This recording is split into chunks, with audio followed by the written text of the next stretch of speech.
My name's Dutch. I live in I've got Florida part-time and part-time in Kentucky. I'm a Appalachian American. I'm a hillbilly.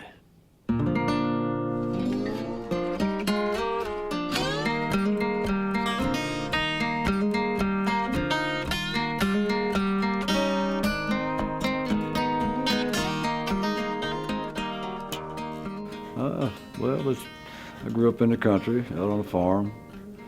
Just a quiet life, a lot of work, a lot of hard times, but, we all had a good life. Brothers and sisters? Yeah, I got a brother and one sister.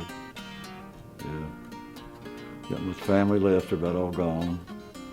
I was like 12, no more than 13, and I got this little boxer. Cost me $8.50, and I got it from Dominic Chancey in Muldrow, Kentucky. I wasn't supposed to do that, but I did it anyways, lied about my age.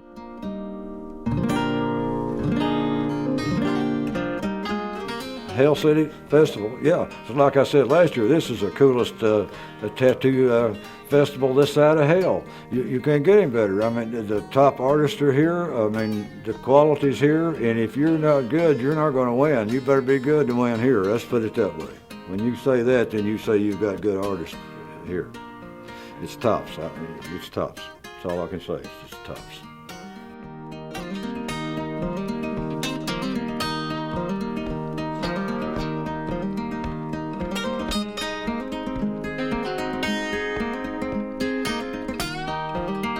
I remember when I first came to Hell City, it was like, fuck, it was like being invited to like the Oscars of tattooing. It's a fun show. It's a fun place to be, a fun atmosphere, an inspiring atmosphere. I've worked a lot of shows, and this is by far the most inspiring place to be. The camaraderie between the artists is great. The creativity that really flows through everyone here, because everybody that does the show, they've been doing the show together, so we all know each other, and we kind of, it all kind of meshes, and it just makes for a very good time, and a really conducive to doing really good art, and everybody really feeds off each other.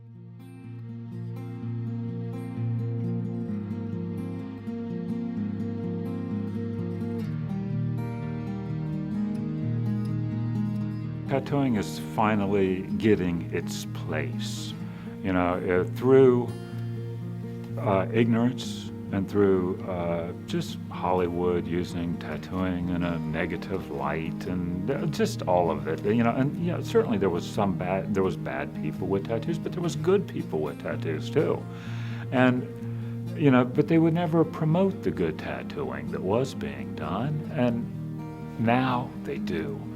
So now it has its place, and all these people that are getting all of this incredible tattooing on them, they should feel so fortunate, because this is a very magical time in tattooing. One of the things that I love about tattooing is it's been around since before the pharaohs. I mean, it's one of the oldest art forms ever. We were tattooing prehistorically. Like, it's older than writing, which means it's older than the Bible. It's older than any languages that are recorded on paper. We were tattooing basically when we were still trying to propagate our species, Like, the oldest art we have in history are cave paintings in the south of France. And the subject matter of that art are people, and the people have markings on them. So it's like, tattooing might be older than cave paintings, which meant that we were tattooing for some reason. We found a reason to tattoo each other while we were being hunted by saber-toothed tigers and still trying to figure out, domesticating animals and things like that. But if it's that important, if it's that widespread, there's definitely something primal in our DNA that is motivating us to do this type of creation. If you were tattooed and you rode a motorcycle, you really weren't really welcome around very many places because they thought you were trouble to start with, which really we weren't, you know.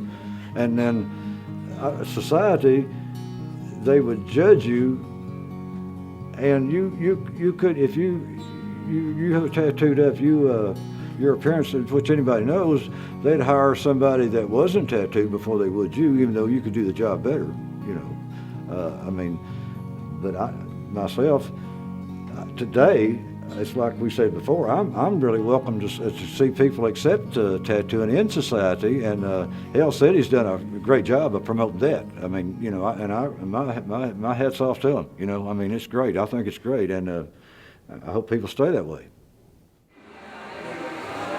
Hell City is a collection of tattoo artists and enthusiasts in general that are here to celebrate the art of body modification and tattooing. We have people from all over the world that come here, not only to tattoo, but also to attend and just kind of, you know, absorb and celebrate the whole festival. Well, I get drunk and I get stoned. I spend most my time alone. Well, I am a Midwestern man, son of Ohio. You know, from the time I was a little kid, I was always into art, showing mom and dad pieces of art, you know, and they always encouraged it. They were always impressed with what I, you know, would show them and stuff like that. And then when I was 14 years old, we got the clever idea of, hey, let's tattoo each other. You know, we'd start seeing a couple of our older friends start having tattoos. You know, we start seeing it around a little bit more, so that sparked our interest. 14 years old, we got into mom's sewing kit and got a needle and thread out, you know, and did these little tiny tattoos on our ankles. They were little X's. I mean, that was the whirlwind right there. That's what it took off, especially when it healed. You're like, whoa, you know, it's in your skin. You know, that opened up a whole new world of tattoos and a whole new world of art, seeing all that stuff on him. And now obviously that's something that I wanted.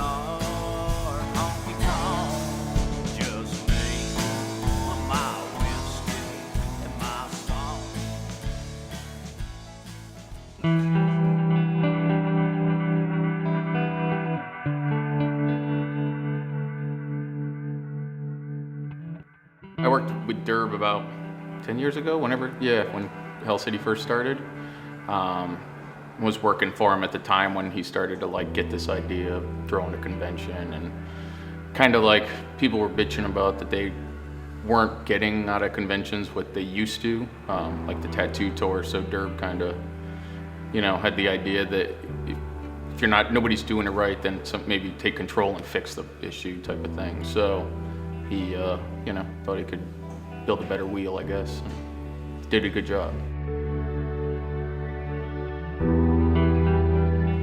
I can't even imagine having the weight that he has on his shoulders to do this show, but he does it with a smile on his face, and everybody's always happy, and he never lets an artist walk away with a bad feeling, you know. And I think that that's one of the reasons Hell City has such a great reputation, is because of all the hard work that he puts into it and the tireless effort that he's nonstop, day and night and day. I mean, and I can attest as a person that is there night and day with him, it's nonstop.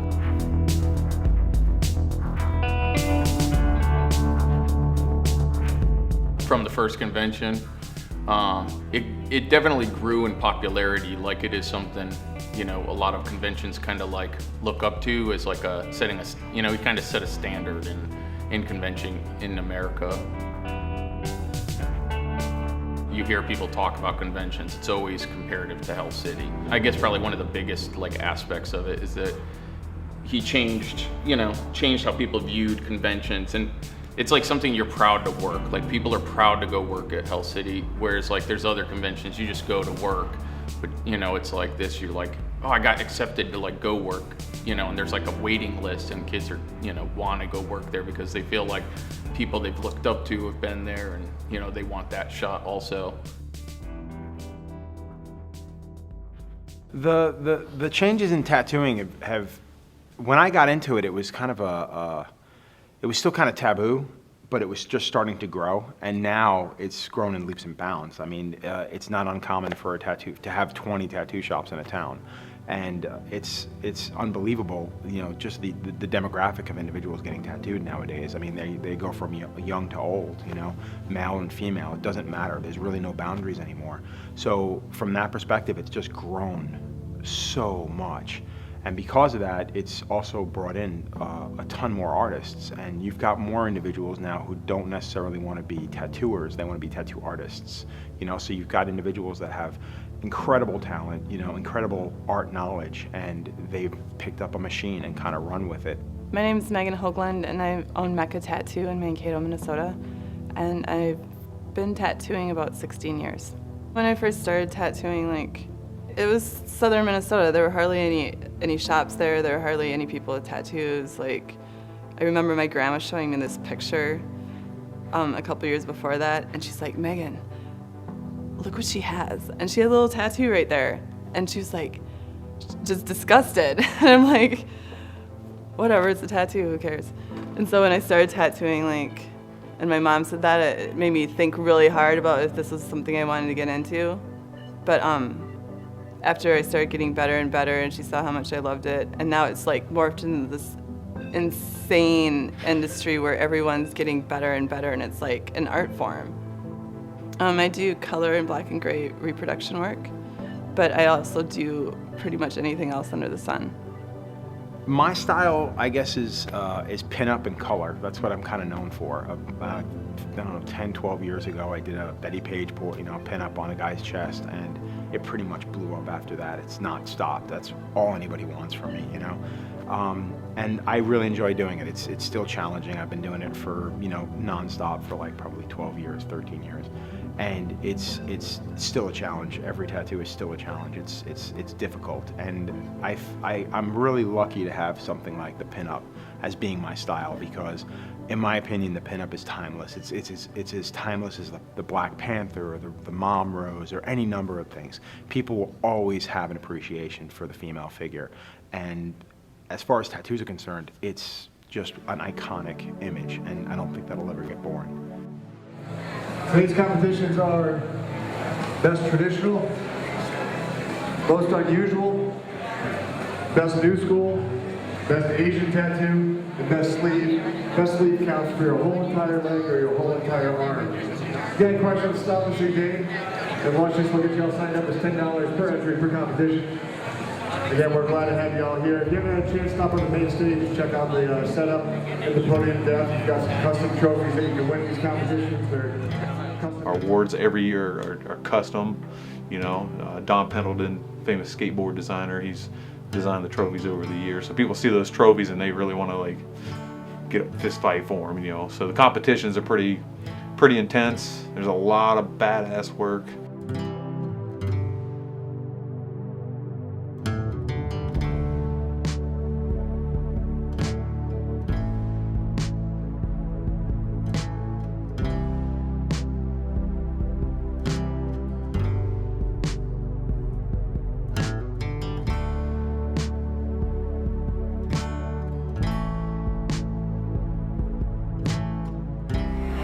Just to tell you a little bit about how we do the competitions here. This is different than how other competitions are usually done. It's not just for three judges. So we wanted to be really fair. And to be fair, we thought tattoos are not just judged on how's the tattoo. It's an 8, it's a 7, it's a 5, it's a 6. It depends on the criteria of the tattoo. There's lots of different aspects to a tattoo, and there's lots of different aspects to different kinds of tattoos. So a black and gray tattoo might be judged differently than a color tattoo. It might be judged differently than a portrait or a fusion tattoo or Asian tattoo. There's different styles, there's different techniques that go into these things, and we wanted to be able to capture that and have it still be fair. Slide it over from 0 to 100. So each particular tattoo can get 300 total points per judge.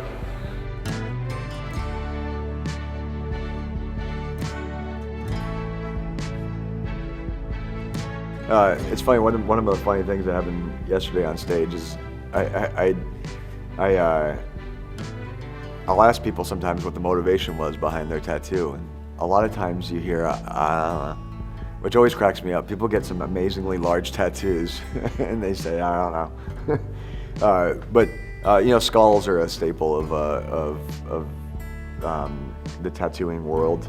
They're sort of a classic tattoo, and just like some of the ones that probably people when they stereotype about the tattooing industry, they think of skulls and daggers and roses and stuff like that. But you do see a lot of those things. But what's changed in the competitions is the level of art. I mean, it's obviously been progressing over time. And 10 years ago, there were incredible artists just like there are today, and some of them are still been at every one of our shows. But the technique and skill, it seems, has just like blown through the roof.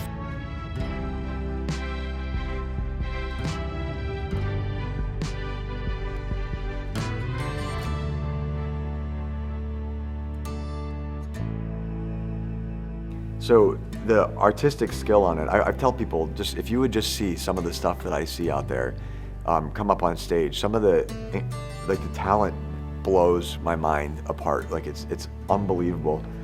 It's like seeing somebody dance beautifully or sing beautifully or play guitar like nobody else in the world. Like you just can't imagine the talent that it takes. You feel like you could do that for hours and hours and hours and take a bazillion lessons, and you would never ever approach what that person can do. And I see that over and over again with artist after artist at our shows.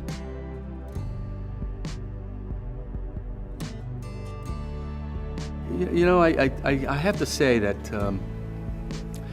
what I hope never leaves tattooing, and I hope it stays instilled, is the fact that tattooing is not an industry per se, it's a lifestyle. So I'm Bill DeMichael. I've been a tattoo photographer for 25 years, covering tattoo conventions for tattoo magazines, and also doing my own work for hardcover books and gallery exhibits and that sort of thing. You know, I got my first tattoo. I was in a relationship for a long time, just right out of high school, and I was in a relationship for a few years. That broke up. I decided I was going to open a studio in Pittsfield, Massachusetts. And I did a design job. I got paid $1,000 cash, most money I ever made in my life. And it was like, well, do I hitchhike to California or do I open a photography studio? Well, I hitchhiked to California. And the first thing I did, there was to get out there was a bus lines back then called the Gray Hare. And their motto was the Greyhound will never catch us. And there was a bunch of school buses and a bunch of hippies driving, a bunch of mattresses in the back, and I forgot what it was. It was probably like $100 or $75 to go cross country. Well, where they dropped us off was at the bus station in San Francisco. And I got out of that bus station, the first sign I saw was Lyle Tuttle Tattoo. And he had just been on the cover of Rolling Stone. And so I walked in the shop, scared to death, staring at all the flash.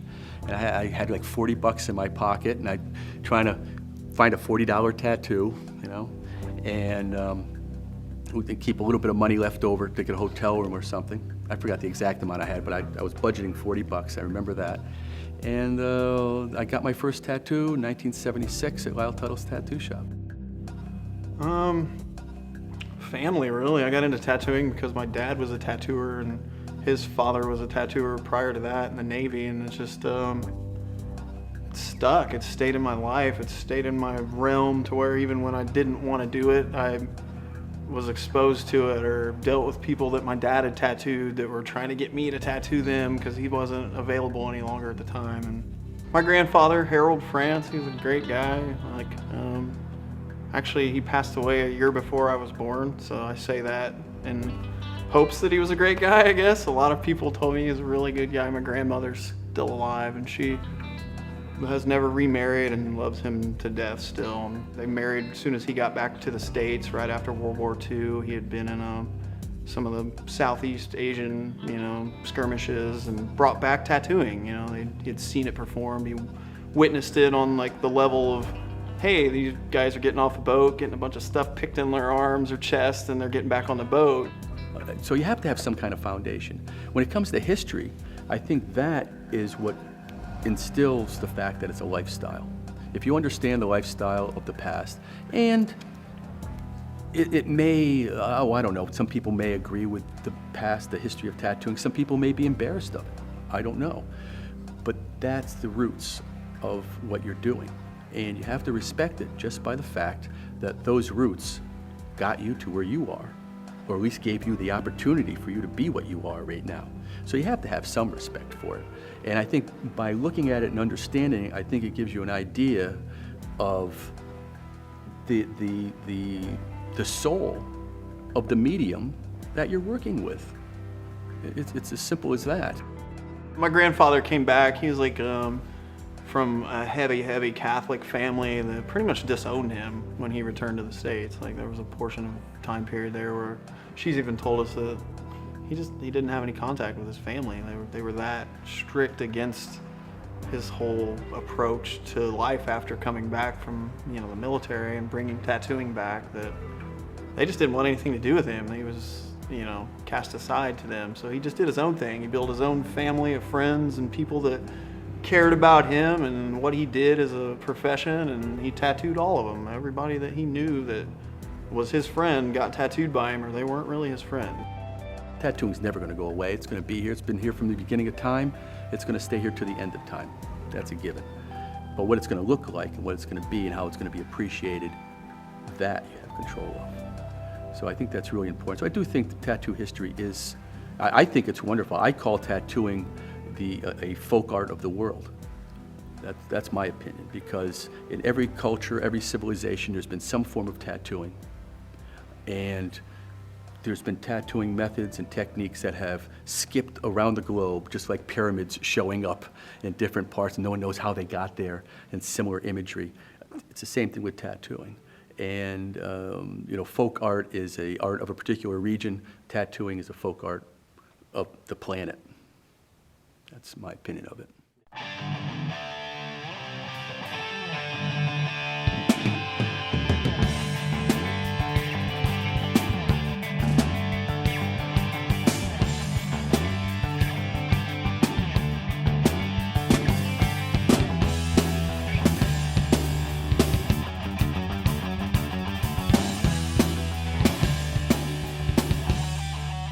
At the age of 17 is when I actually started to do tattoos. I had a lot of, punk rock friends and, just friends that were more open and wanted tattoos. They knew that, I guess, artistically that I could handle the tattoos that they wanted back then. So I, 17, met a guy that knew how to make, homemade equipment. Told me to bring him I need a cassette motor, some electrical tape, a spoon, guitar string, named off all this stuff, wrote it on a list. And I brought all that stuff back to him like a week later. And he's like, all right, come back in 2 weeks and, have something for you. He had made like a homemade machine for me, kind of just showed me the basics of how it worked, and that's where it all started as far as me tattooing, was picking up that little junky homemade machine, having some friends that trusted me enough to, to lay under their skin with it, Tim Miller, one of the grandfathers of tattooing in Columbus, started sending my friends up to him, showing them the work that I was doing, because I was pretty proud of it, thought I was doing okay, everybody was appreciating what I was doing. And then my friends start coming back and saying, hey, that guy wants you to come up and speak with him about your tattooing. I was kind of like, okay, either he wants me to not tattoo, tell me to just quit and give up, or he's gonna take me under his wing. And sure enough, I went up and spoke with him and sat with him, and he's, right out of high school, I started working out of Tim's tattoo studio. I worked there for almost a year in his studio, and then he ended up selling his shop. He met a lady, and they went and opened up a studio, so he sold the shop that I originally started tattooing in, and that's when I made the decision to move out to California and tattoo out there for a little while. So I traveled around. At this point, you think you know everything about tattooing, you think you're doing great. When I hit the road, I realized how much shit I didn't know at that time from working around other great artists. And then after that, I decided to move back home to Columbus, Ohio, where I'd started tattooing. I had clientele, a lot of friends, a lot of family there. So when I came back to Columbus, I was doing tattoos that, essentially nobody was really doing around there. You had greats like Marty Holcomb, who's a legendary painterly tattoo artist who still works out of Columbus today.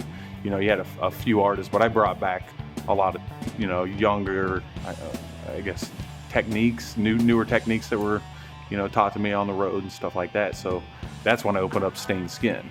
Because after I had traveled and gone through a lot of hardships and, trying to learn and stuff like that, You know, I had worked at so many shops and saw a lot of ways that they were, you know, ran, I guess, not so well.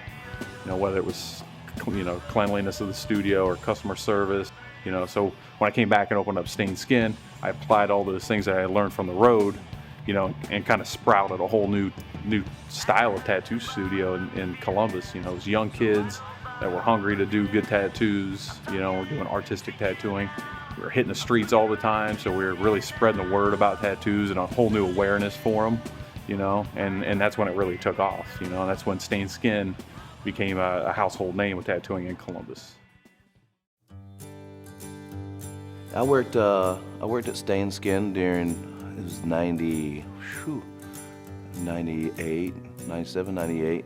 And it was kind of like the birth of Hell City. You know, Derb is probably one of the best bosses in the world.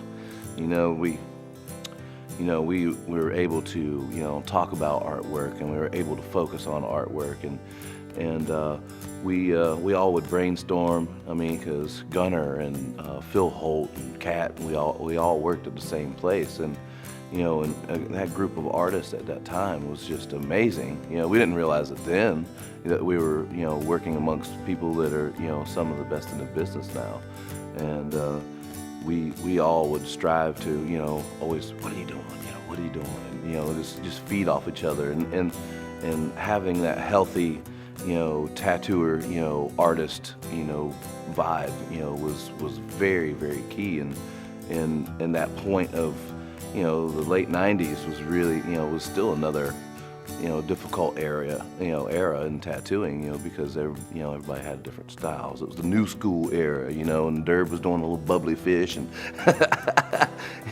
you know, it's just, you know, everybody was trying to find their niche in the tattoo business, and you know, I just did everything, you know. It's just like, you know, I was like the workhorse and wanted to, you know, I was young and eager, wanting to, you know, prove myself, you know, to the other artists that were, you know, that I looked up to. Like, we were young and we were like, had a lot of fun back then. We used to like get, you know, wrestle and fight and do BMX. I mean, we did everything together. So I had this kind of like crazy family vibe, like a bunch of like dysfunctional kids kind of like hanging out and doing stuff. Basically, I've become known for, I was one of the middle group of artists that kind of like took new school to a different area, I guess, and started playing around with illustrative, like cartoon realism, I guess, and I got known for doing these cute, creepy characters, like little kids that were a little on the darker side. My styles, you know, it's hard to point it, you know, because I do everything, and I love the Japanese. I love big, bold, and huge tattoos, and you know, everybody says it's kind of like a new school Japanese or a neo-traditional Japanese.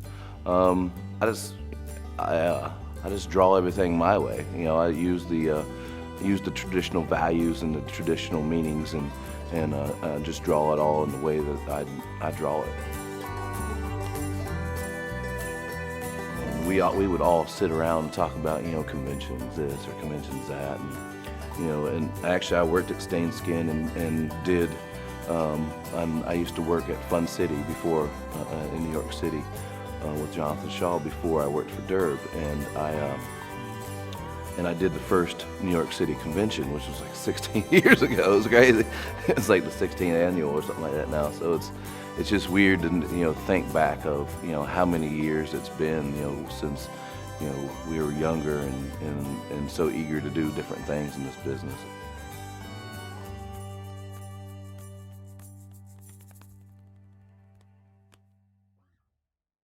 Hi, my name is Damon Conklin. I'm an alcoholic. I'm from Seattle, Washington.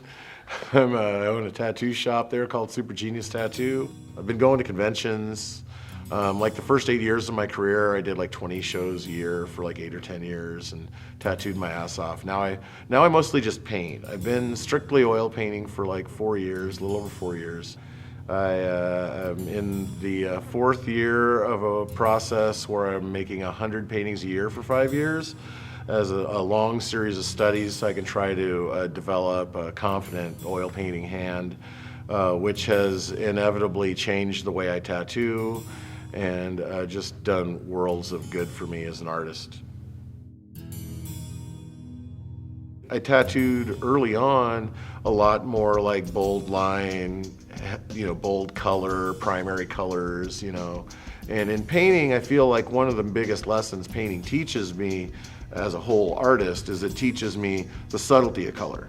To identify like natural colors and subtle colors and the colors that you don't necessarily think of when you see like a face, like the more olivey tones in the shadows around the eyes and the bluer tones around the shadows, in the lower cheeks and jawline, that kind of stuff. And bringing that back into tattooing, it's really easy to pick a couple of really correct colors, like let's say to do leaves, and instead of doing these greens that are right out of the bottle, have some idea about the more natural greens and how to gray them out a little bit or brown them a touch the way they would be in nature. And you can do these real simple shapes, but because their color is correct, they look photographic at a glance, even though they're really actually pretty chunky and painterly.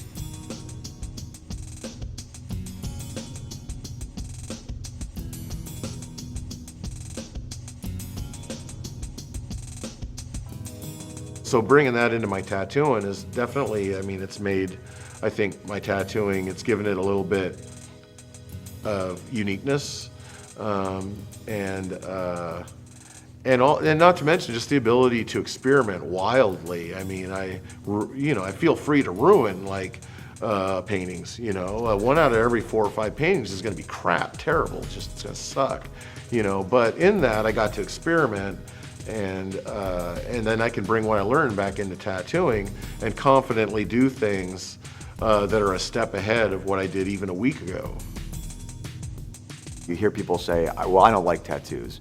And I always say, you can't not like tattoos. You cannot want to get a tattoo, and you cannot sort of like the idea of putting this art on your body forever. But saying you don't like tattoos is saying you don't like art. And that's kind of crazy. We would, if somebody said, I don't like paintings, we would dismiss them as somewhat crazy. Or maybe that person must be a little bit nuts. How can you not like art, right? We teach it in schools. It's mandatory to take it in schools. There's a reason our society accepts art to a certain extent. But the medium changes, and then people's feelings change. And the tattooing art is just a different medium. It's your skin instead of a painting or a sculpture.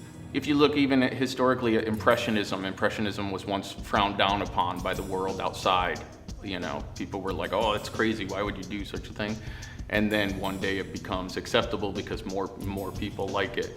And I think that's what you're gonna see with the tattoo world. I honestly believe there needs to be some people viewing the history of the artists in our industry and the movements they are creating as individuals, because I think people are going to reflect back on this 200 years from now and see that there was something big happening right now. I believe personally that tattooing is in its renaissance as an artistic movement. Like, this is the largest growth I think anybody has seen artistically in the last 100+ years, and I think it needs to be documented. I think people need to know what's happening right now, because this is an important part of the history of art in the future. I'm Guy Aitchison. I've been tattooing 21 years. I'm Michelle Wortman, and I've been tattooing for 11 years.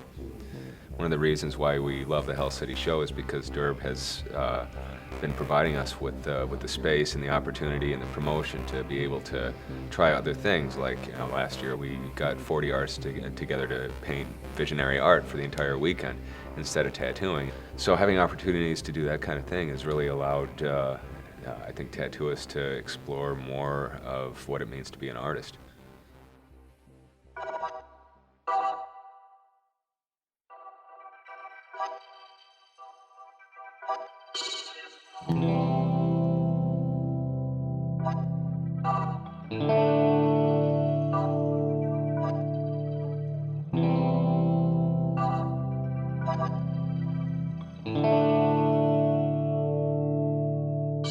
I feel like it's a key time in the growth of tattooing right now, with all the explosion of painting and other mediums going on. Yeah, it's really nice to be an artist and be a tattoo artist, all that together, and bring different things to tattooing from our backgrounds. So, you know, getting people painting more, getting people interacting more, having community events that orbit around Hell City that are, you know, many of the artists who participate at Hell City can also participate in the side events that we host. It just seems like a really win-win situation.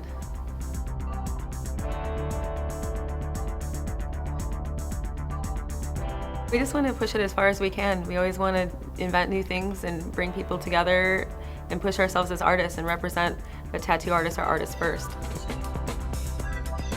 For some reason, there's this misconception that art wasn't a part of the history of tattooing, that this like folk art or whatever people kind of see as traditional was supposed to be this like simplistic, you know, we just get it on and get them out. And now I think the kids have kind of like, there's a lot of kids coming in with art school training, or they became, me personally, I became interested in art like about 5 or 10 years into my career. So I was like late into the even enjoying the idea of art outside of tattooing. But it became this, you know, trying to like push your art and push tattooing. And so art kind of grew more beyond what people were doing. But I don't think that there was ever an art element missing. Like I think people are just missing their history.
I started pushing my body a decade ago, I realized how strong our bodies really are.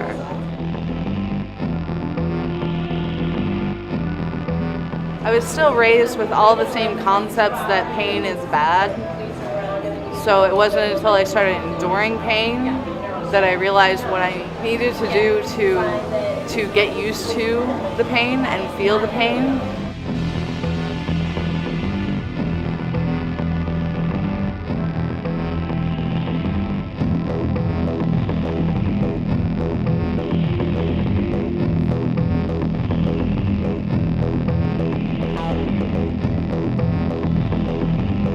I'm a performer naturally, so the suspension is actually more of a combination of me being able to perform and have a good time and put on a show.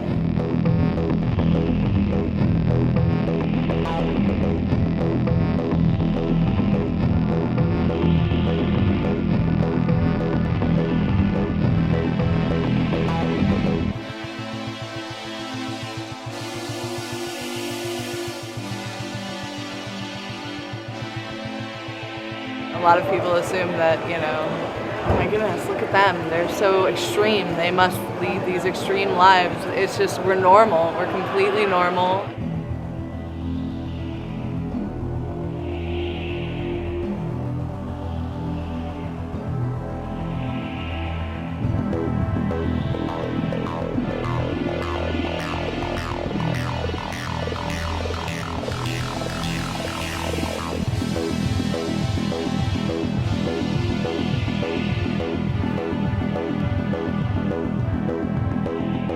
As as long as I maintain a level of peace in my head and a level of like relax, then I'm fine when I go to do it. You know, I had no emotion about splitting my tongue when it was about to, the day of it happening. I had no emotion. I wasn't excited. I wasn't scared. I just kept this peaceful place in my head.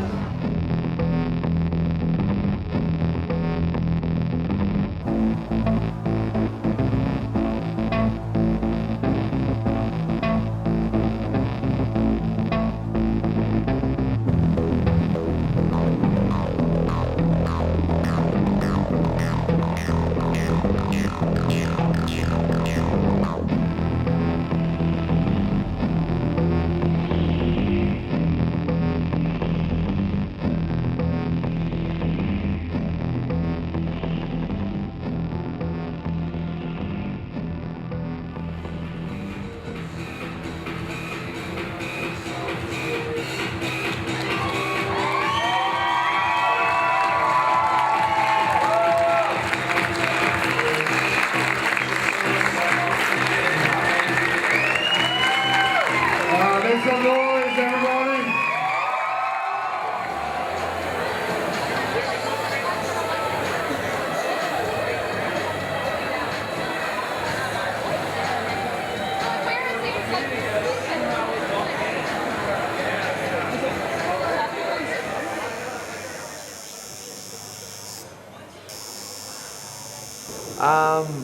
Well, I've been tattooing for about 12 years, but I only really feel like I've really started to give tattooing the energy it deserves in the last 2 years. You know, a good 20 years I've been street performing around the world and doing festivals. Okay, now people, it's okay. I remember when I first saw someone juggle 5 balls, I forgot to clap and whistle as well. It's all right. I juggle chainsaws, I swallow swords, I ride a 10-foot one-wheel unicycle. You know, it's not like a freak show per se, because I come from circus, I don't come from sideshow, and I didn't actually do this to myself to make myself into a sideshow oddity. I did it because I was a collector of tattoo art, and it just so happened that I was an entertainer before I got tattooed. So that's the way it went for me, you know.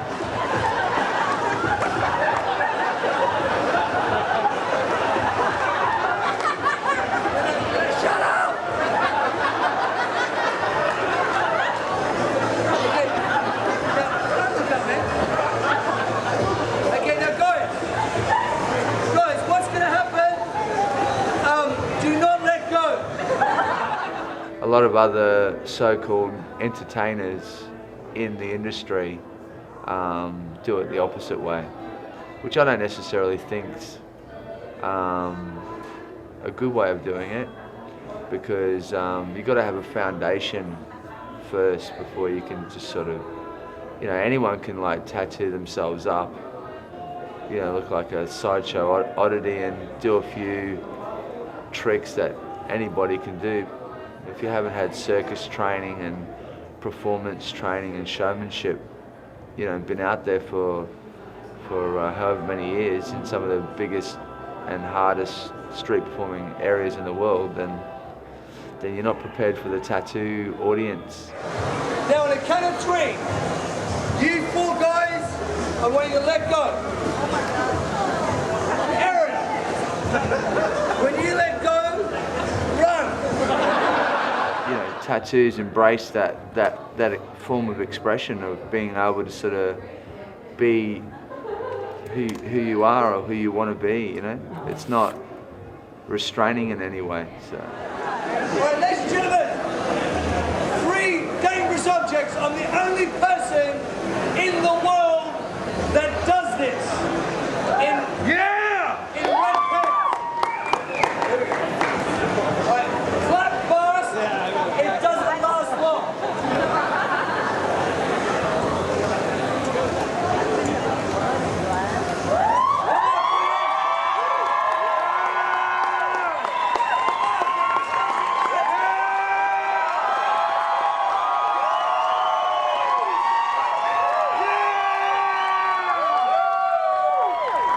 This is Connie Trash, man. Fucking, I toured with him with the Ross Grimm Circus Sideshow around the Ozfest tour around America. Unreal. He was on tour with us.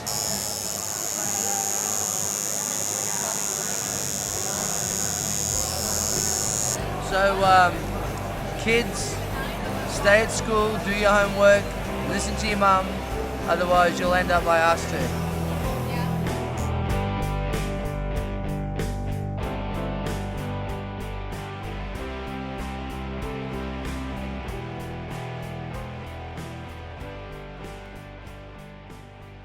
Most of the people who know me know that I have a total love and appreciation for the human being. And I love the beauty of the human form.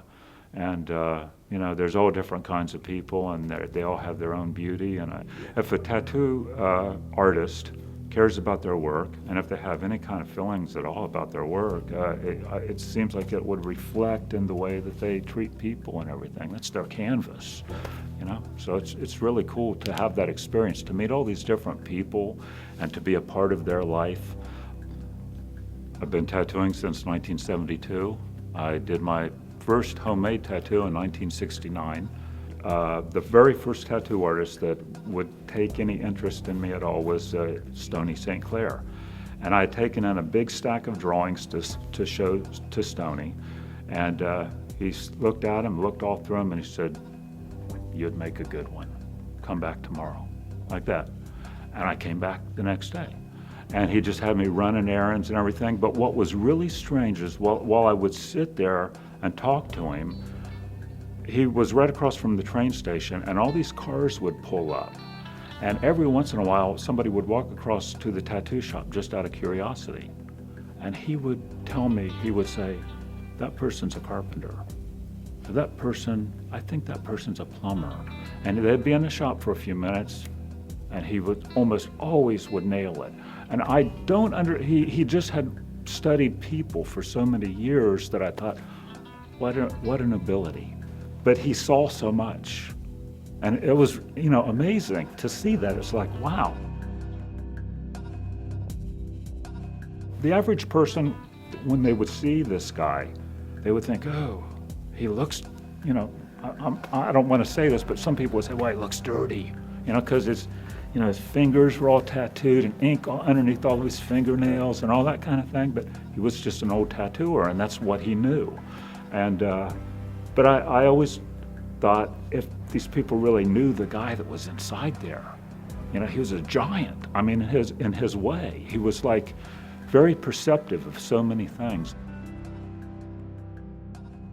I met Harvey Rogers. He's told me he tattooed a little piece on Bonnie Parker, and he's dead now. Of course, he was up in his 80s when I was talking to him and stuff. And of course, I met Captain Don, and he's gone. And yeah, there's quite a few, you know, that's gone. And but you know, I think the newer tattoo artists coming are they're tops.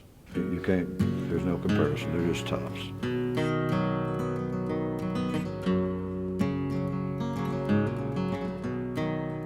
Scott Winsky, from LaGrange, Kentucky. I've lived in Kentucky all my life. He had a farm. We'd go down there and hang out for a day, and a lot of things we do outside of tattooing, you know, and that's a big part of Dutch too, is like the tattoos are kind of the introductory to Dutch, you know. It's like that gets your attention, but then once you start talking to them, there's a whole lot more there than, you know, just the tattoos. They just tell part of the story. And I did this angel for my memorial piece to my mother, and I did this one piece. I used to be a riverboat pilot, captain, years ago. I did my Air Force stuff in 1967. I was in the Air Force in Germany. Well, I did this stuff up here. To start with, it started out to be a woman. It was an ugly woman. So my artist turned it into a skull, and then, you know, Scott finished it on up and made it, you know, good. My artist I've got today, Scott, he's the best.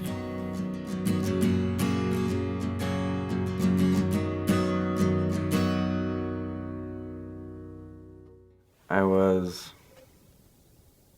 probably 15 or 16 when tattoos first interested me, or caught my interest.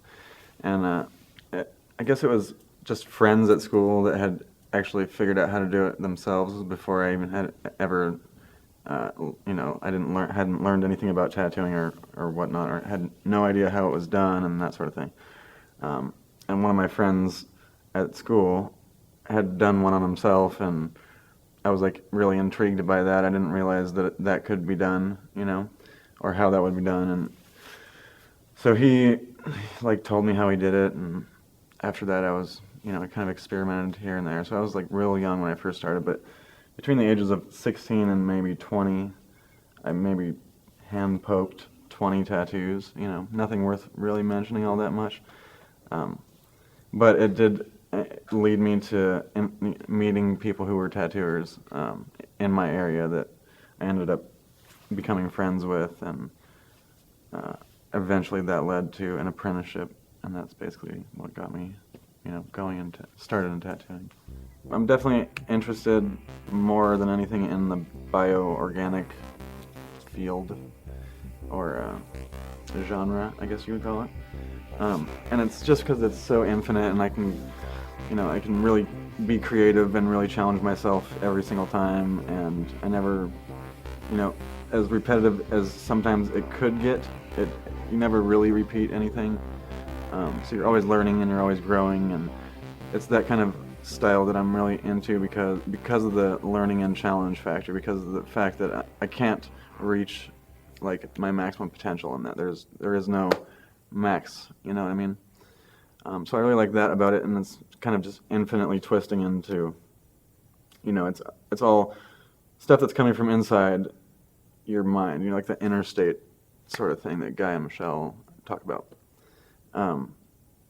So yeah, you have this creative ability, it's inside you, and you just let it go, and that's kind of how I feel biomechanics or bioorganics or whatever. It leaves plenty of room for you just to be expressive and creative and kind of exploratory, As far as my personal tattoo style goes, when I first started, I didn't really know what direction I wanted to go artistically with it. I was kind of doing my own thing, but then you look at all these tattoos and there's so many different directions you can go with your art, What always appealed to me was the Japanese style of tattooing, which translates into the modern American traditional style. So I've always kind of, geared myself towards that. I would say that my style has developed into a very solid, very bright, very readable traditional style, that uses different elements, but I'm also versatile too. I can do black and gray, I like to do images that I can kind of make up, that don't really have any rules. They have the rules that I apply to them, and that's what gives my tattoos, I think, that unique look that makes it a derb tattoo. Something that you can look at and be like, oh, okay, that's derb, Just like a lot of styles out there. Guy Aitchison, tell his style a mile away. And I think that's what every tattoo artist strives for, is they want to be recognized. They want their artwork to be recognized. And I think I've definitely got that over the last 20 years of refining things and kind of solidifying the look that I'm going for. If you're diligent and you're really on it every day and you're striving and you're doing your homework, you're reading, looking at other tattoos and watching other people tattoo, kind of helps you develop that style. Conventions are a great example of that. You come out of a tattoo convention more inspired than you've ever been. You feel almost shitty about your own artwork because you're around, super high caliber of tattoo artists.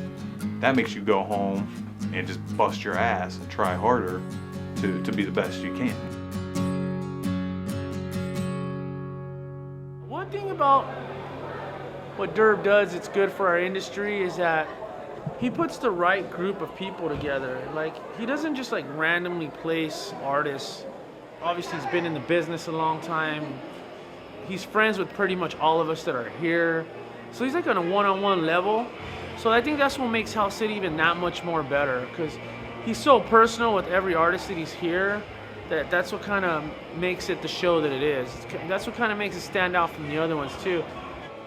I'm Mario Rosenow. I'm co-owner of Art Junkies Tattoo in Hesperia, California. I've been coming out to Hell City for since I think the second one that they had, and it's a great time. It's probably the best show that's in the United States. Yeah, I'm Mike DeVries. I've been doing this show for a few years, and the great thing about it is it's almost like they say, it's a tattoo vacation. You know, it's really cool. I'm Nico Hurtado. I've been tattooing 8 years. I'm from the high desert in California, Hesperia, California. I work at a shop called Ignition Tattoo. I've been coming to Hell City for 5 years maybe? Yeah. My first experience with Hell City, I ended up coming out just as a spectator. You know, I had been tattooing, but I really admired a lot of the artists that had worked at it. I know that when I first started tattooing, and I think that the younger generation just really doesn't get it, but you know, Nico and I used to fly out here and come to these shows before we ever even started working them. You know, clear across the country when it was in Ohio. And we would take seminars and we would just stand there and literally just watch people tattoo all day long and not move, you know, and go through every single portfolio. I came out and got tattooed by Guy Atchison. It was a really good experience. Actually got to judge one of the contests. It was before anybody even knew my work or anything like that, so it was an honor, man. Like, it was really fun. It was really inspiring, and ever since then I've tried to work the show, and I've pretty much done the show since. Like, I think it's interesting. I met Nico Hurtado when he was an apprentice, him and Mario from Art Junkies, one of my first years at Hell City. And so it's interesting seeing kids progress from like the beginning. Their roots started at Hell City, and now they've like made careers and are coming back like as, you know, big names in the industry. And so those are some pretty neat aspects of the show too, that it's been around that long. You've gotten to see these kids grow up and their careers grow up, and now they're, you know, doing really well. And it's like, I don't know, to me it's interesting, you know, like those guys come up to me at the beginning, and now I'm like, oh man, like looking up to them now. So that's been pretty neat. It's just everybody's getting so good nowadays. It's just pushing everybody to get better and better, you know? And the Hell City show, I mean, everybody here that's attending is good. I've never really had a bad experience at Hell City at all. The worst thing is probably being intimidated by the other artists that are usually here, you know, because there's a lot of amazing work that's coming out, but it pushes you and makes you work hard, so. I come to Hell City all the time. I do Columbus, I do Arizona. I support Derb in everything he does and all the shows that he's doing. I love Hell City, man. I come to all his Hell City shows. The best thing about it is the caliber of artists that we got going on in this place, man. It's ridiculous. So you having fun? Yep. What do you think of Hell City? It's my favorite show. Favorite show? Yeah, definitely. Been booked all weekend? Yeah. You're usually booked every weekend you work this show, aren't you? I'm almost booked up for next year's Hell City. That's what I like to hear. So, and you're coming to the Phoenix show? Oh yeah. Okay, good. Yeah. And what's the name of your shop? MD Tattoo Studio. You're a big inspiration to a lot of guys in this industry, and your tattoos are obviously top notch. So, thank you. We're glad to have you here and have you as one of our artists. And I'm glad to be here. Honest, it's a great show. I look forward to this show every year. Good. Yeah. Well, thanks for being here. Well, my name's Matt, and I've been coming to Hell City for probably 8 years now. I live in Mesa, Arizona, and I think this is the best convention around. I think the first time that I actually felt like that it's going to be craziness from here on out is when I got my chest, and it was my first real tattoo shop, not junky, like really good piece, and I'm like, I'm going all the way. And ever since then, I've just been blowing through everything, just getting it as fast as I can.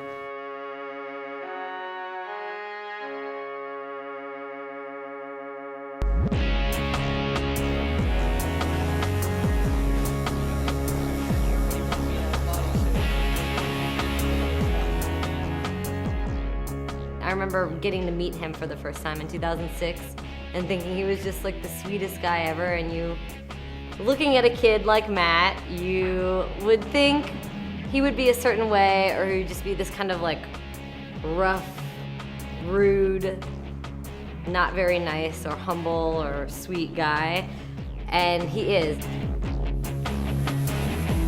Like, I've never really seen any of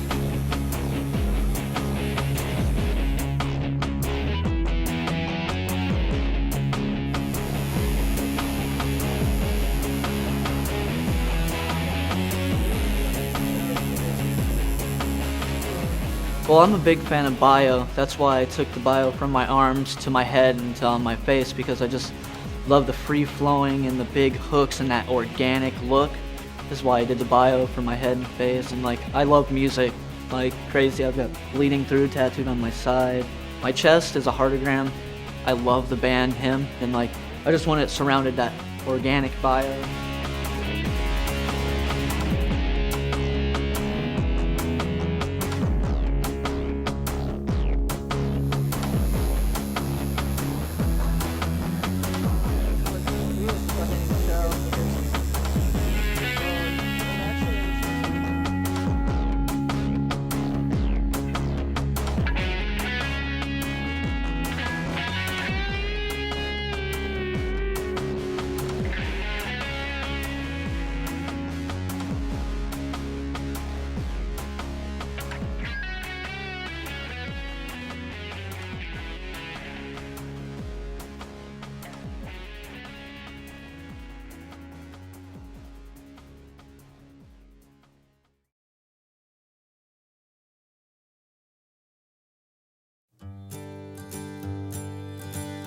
I'm lucky if people at Circle K talk to me because the sides of my face are tattooed.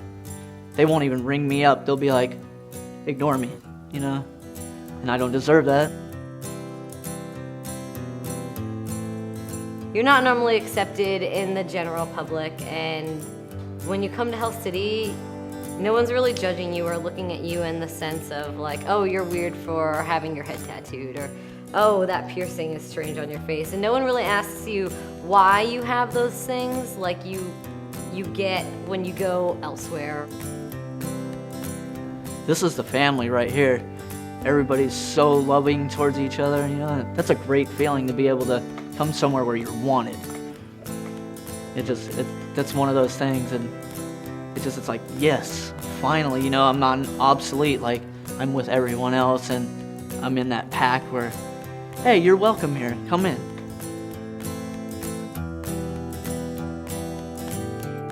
It just makes me feel alive again, you know, it brings back that where I feel like I'm nothing to, I'm around people that actually give a shit about me and like love me for no matter what I look like. Like, I became so close with Derb. I talk to him all the time, and like, he's an incredible guy, you know.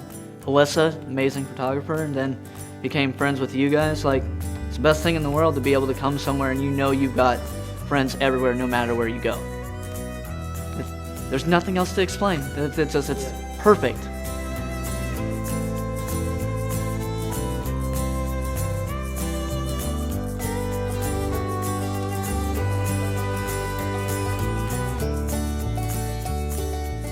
Yeah, I mean, we change people's lives. I mean, we have people sitting in our chairs for hours and hours at a time, and some of them end up being like therapy sessions. And I've seen people have epiphanies, like, to spice stuff we're talking about while they're there, where, I don't know, we have some pretty deep conversations sometimes. There was one guy that was meeting me at conventions for a while. His name was Mike, and he got like some of my best work on him. He got like the Swedish Chef and Yoda, and he was a collector, but he only got tattooed by female artists. And he actually ended up with a brain tumor a couple of years ago. And about 3 years after that, I got a phone call from his family, and they just wanted to he wanted them to call me to let me know how much he appreciated my work. Yeah. That was an interesting phone call. It was really fucking awesome.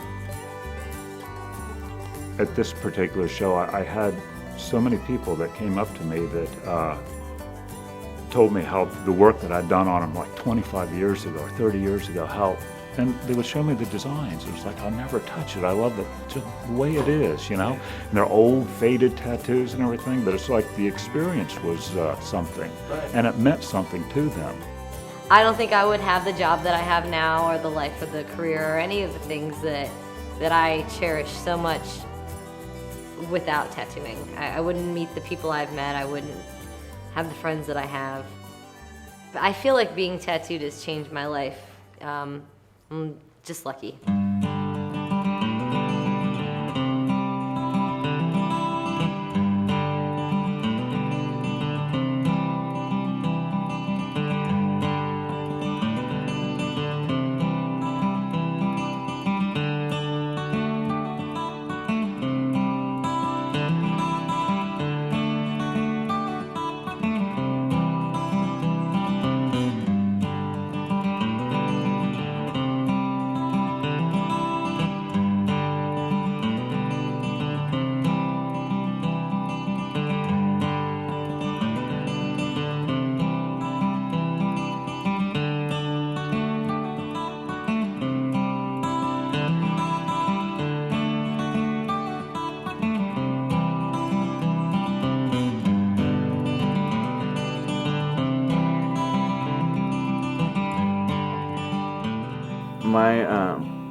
My philosophy as far as life goes is that, you know, you're here to enjoy it and you're here to live it and all that, but you're also here to make a mark in some way. You know what I mean? Like, not necessarily saying that everybody should be going down in history, and that's not what I'm trying to do either necessarily. I'm just saying leave your artifact behind, and that's kind of a lot of what fuels me, is that like I want to leave something behind.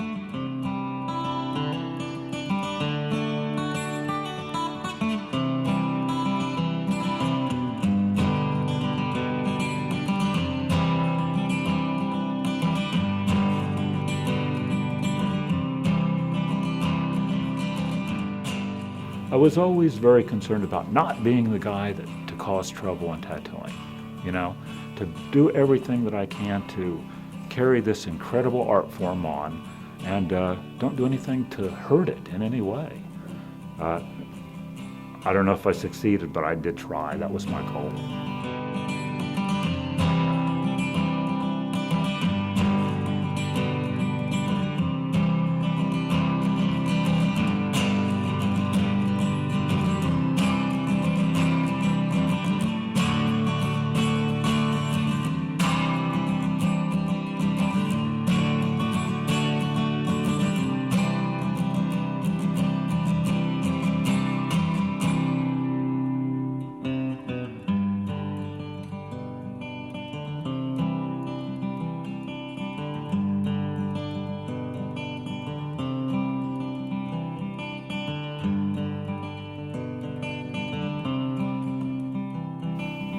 Tattooing is just you gotta have a feel for tattooing. I mean, it's gotta be in your heart. You just can't. I mean, you can get tattooed and be tattooed, but you gotta have that feeling in your heart to be a tattooed person. I think. I live it every day. I take care of my tattoos, and I'll do that till the end of it. And that's another thing I want to do too. Whenever it's over, I need some help on that too. I want to be stuffed, and.